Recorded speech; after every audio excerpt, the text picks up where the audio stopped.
kembali lagi di Sok Jadi Pandit. Jadi kali ini gue mau membahas salah satu kasus yang menurut gue menarik sekali, yaitu aturan baru FIFA tentang offside. Ya, tentang offside. Ya, ini akan diuji coba dulu di dua negara, salah satunya Italia. Kalau ini berhasil, maka akan diimplementasikan di seluruh dunia. Wow, ini menurut gue salah satu berita yang cukup mengejutkan. Apa yang coba untuk dibuat oleh FIFA menciptakan aturan baru ini, nanti gue akan jelaskan bagaimana implementasinya, apa dampaknya, dan kenapa FIFA melakukan hal ini. Nah, penjelasannya, bagaimana aturan baru FIFA ini, gue tidak mau menjelaskan secara teori, itu akan mungkin sulit ya diinterpretasikan oleh masing-masing orang. Gue akan lebih soft lagi, gue akan langsung kepada kasus. Ya, kalian bisa perhatikan ada satu contoh di kiri dan satu contoh di kanan. Nah, ini dua gambar. Oke. Gambar pertama ini adalah salah satu offside di dua musim atau 3 musim lalu, di mana ada Sadio Mane. Oke. Di Liverpool, ini keputusannya offside. Ya. Dia itu cuman offside, lengan bahu beda 1 mm mungkin, itu offside. Ya, itu dianggap offside. Dan memang itulah aturan offside sekarang ya, sebelum ada aturan baru ini. Bahwa sejengkal 1 mm pun, ditambah sekarang ada VAR yang bisa membuat garis itu. Ya, yang buat bisa garis yang biasa ditunjukkan di TV, sehingga benar-benar detail banget. Nggak jarang pemain itu dianggap offside karena ujung hidungnya lah, ya kan, ujung sepatunya lah lewat dikit dianggap offside. Yang menurut gua agak tega juga, dan itu yang mungkin dilihat FIFA juga. Makanya dia sekarang ya, yang di kanan inilah yang benar-benar offside. Yang di kanan ini yang benar-benar offside, yaitu kalau semua tubuh ya, itu benar-benar sudah ada di belakang pemain terakhir dari tim lawan, baru dibilang offside. Jadi ibaratnya seperti goal line clearance. Kalian tahu kan goal line clearance, goal line teknologi, goal line teknologi itu kan benar-benar bolanya itu harus lewat dari garis gawang dulu semua, baru dianggap gol. Kalau ada 1 mm ya kan, yang nempel di garis, nggak dianggap gol. Ini sama dengan offside. Jadi kalau ada misalkan ini jadi kebalikannya. Lebih gampangnya kebalikannya. Kalau tadi 1 jengkal pun offside, maka akan dianggap offside. Kalau sekarang 1 jengkal pun tidak offside, maka akan dianggap tidak offside. Wah, ini kontradiktif sekali. Bagaimana aturan lama dengan aturan baru? Itu contohnya, itu implementasinya seperti apa? Itu kurang lebih seperti itu, lebih simpel gua gambarkan. Nah, kita masuk ke dampaknya seperti apa. Ya, dampaknya menurut gue yang happy siapa? Yang happy para striker atau para penyerang. Para winger yang punya kecepatan, yang bisa coming from behind. Ini sangat diuntungkan karena biasanya yang terjebak offside ya pemain-pemain depan. Entah ujung kaki, entah apa. Karena kan mereka mengincar pemain, biasanya passing through pass terutama, itu kan pemain itu pasti mengincar space di situ. Maka dari itu dia biasanya lari duluan atau entah cepat bereaksi atau apa, sehingga offside. Nah, sekarang ini sangat menguntungkan bagi para penyerang. Ya, terutama banyak gol dari mereka yang dianulir kan biasanya karena offside tipis-tipis. Nah, sekarang mereka tidak dianggap offside lagi. Kalau benar-benar aturan ini disahkan ya nanti di seluruh dunia, ini akan sangat menguntungkan bagi para penyerang. Itu yang pertama. Yang kedua, untuk para wasit, ya pertama mereka justru juga butuh waktu, makanya diuji coba dulu kan di Italia, nggak langsung disebarluaskan, nggak langsung disahkan, butuh waktu, butuh pendidikan lagi, terutama untuk hakim garis yang sudah berpuluh-puluh tahun dengan aturan yang lama, tiba-tiba masuk ke aturan yang baru kan butuh adaptasi lagi. Pasti awal-awal ada kesalahan, tapi gunanya VAR untuk memperbaiki kesalahan tersebut. Manusia tidak luput dari error, makanya VAR, video assistant referee namanya. Asisten untuk membantu tugas dari wasit.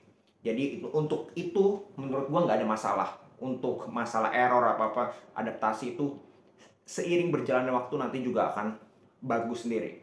Nah, dampak selanjutnya adalah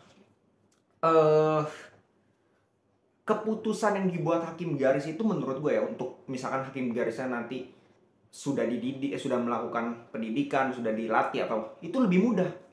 Karena biasanya yang buat hakim garis puyeng itu kan kalau tipis-tipis. Ya nggak? Misalkan dia 1 senti lebih condong, dia pasti akan ragu-ragu hakim garisnya. Ya kan, dia butuh VAR lah untuk menjustify. Tapi sekarang ternyata lebih jelas, ya kan? Hakim garis jelas kalau matanya sehat dia akan bisa membedakan yang mana misalkan offsetnya 2 meter, offsetnya 1 meter, atau offsetnya yang masih ada garisan tubuh yang beririsan. Sehingga menurut gua keputusan-keputusan dari hakim garis ini akan jauh lebih baik dibandingkan sebelumnya yang menuai banyak kontroversi, yang menuai banyak kesalahan. Sekarang akan jauh lebih baik, akan lebih sedikit kesalahannya. Karena kita juga pakai mata bolong, itu juga bisa lihat sekarang kalau aturan baru ini bahwa pemain ini offside. Karena benar-benar udah jauh di belakang. Berbeda dengan sebelumnya, kalau tipis-tipis ini kita juga bingung, mata kita secepat itu, kejadian secepat itu kan nggak bisa kita justify pada saat itu juga, makanya butuh VAR. Ya, itu dampak positif juga menurut gue dengan aturan baru ini, bahwa hakim garis nantinya akan lebih mudah dalam menjalani tugasnya, ya, terutama menghadapi transisi. Nah, itu kan bahaya banget, itu kan sulit dilihat pakai mata kita sendiri ya, mata telanjang. Nah, kita masuk ke penyebabnya. Apa yang menyebabkan FIFA ini tiba-tiba ngubah aturan offside yang sebenarnya nggak ada yang protes? Ya kan, nggak ada yang protes. Ya, kita tahu Liverpool itu sering banget dirugikan. Salah satu contoh yang gue ambil aja tadi, Mane. Segini. Terus ada ya contoh waktu itu Firmino kalau nggak salah, kepalanya dikit lebih maju dikit, atau lengannya kena offside dikit, jadi golnya dianulir dan Liverpool banyak kehilangan poin. Tapi kan itu sudah menjadi bubur, ya kan? Mungkin FIFA juga melakukan evaluasi setiap tahunnya. Dan apa sebenarnya yang membuat FIFA ini mengambil keputusan yang sangat kontroversial ini? Gue coba untuk mengambil pola pikir FIFA yang ujung-ujungnya adalah komersil. Kita tahu bahwa dengan adanya VAR, ya, dan ditambah offside yang sangat ketat ini, maka akan semakin sulit nih pemain-pemain itu untuk menciptakan gol. Ya dong. Logikanya, lo offside dikit nggak jadi gol, dianulir. Banyak gol dianulir karena VAR. Sehingga apa, pertandingan itu akan semakin seret gol. Pertandingan itu akan semakin sedikit gol yang diciptakan.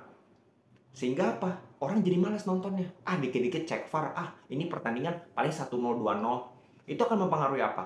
Mempengaruhi income, mempengaruhi sponsor yang akan masuk, bagaimana kita penonton yang nonton di TV, nonton di stadion. Sehingga FIFA mungkin melihat itu, kalau kita ubah ke aturannya, maka akan lebih banyak gol. Lebih banyak gol berarti pertandingan akan lebih seru. Ya kan, penonton akan lebih terhibur dengan banyaknya gol. Nggak golnya 0-0 lah, skor 0-1. Itu yang dihindari oleh FIFA. Sehingga ujungnya duit yang dipikirkan. Atau mungkin yang kedua, yang tadi seperti gue bilang, gue ambil positifnya. Mereka sudah evaluasi. Mereka ambil contoh musim-musim sebelumnya, ya, setelah VAR diterapkan. Gimana nih respon masyarakat, penonton, pemain, pelatih seperti apa. Dan mungkin pada akhirnya mengambil keputusan bahwa keputusan offside ini harus diubah, ya kan. Jangan terlalu baku, jangan terlalu ibaratnya itu kaku banget gitu ya. Hidung lu misalkan mancung banget nih, terus tiba-tiba hidung lu offside dikit aja dianggap offside, kan nggak fair juga gitu, ya kan. Terlalu tega sih menurut gua ya. Tapi kembali lagi, apakah ini adalah keputusan yang baik atau buruk? Menurut gue ini adalah salah satu keputusan yang baik. Salah satu keputusan yang baik. Entah motifnya cuan, mau cari cuan, I don't care. Tapi menurut gue dengan offside yang lebih realistis, ya, dan lebih mudah dipahami juga kan. Ibaratnya kita tinggal jelaskan, oh kalau offside berarti elu ada di belakang pemain lawan terakhir, ada di belakang barisan pertahanan terakhir, that's it. Nggak seribet, oh bagian tubuh lu berada di belakang. Kalau lengan nggak dianggap offside, tapi kalau anggota tubuh lain, hidung, dianggap offside. Itu kan ribet dan sulit dipahami. Tapi kalau sekarang jelas, oh kalau semua tubuh lu nih ibaratnya semua tubuh lu itu ada di belakang pemain lawan, ya udah pasti offside. Kalau enggak, berhimpitan, nggak dianggap offside. Jadi sesimpel itu. Oke, segitu dulu pembahasan kali ini. Gue membahas tentang aturan offside yang baru ya dari FIFA. Kalau kalian punya komentar, kalian tim pro atau tim kontra dengan aturan baru ini, kalian bisa komen di bawah dan kasih tahu juga alasannya apa. Oke, segitu dulu. Salam sepak bola.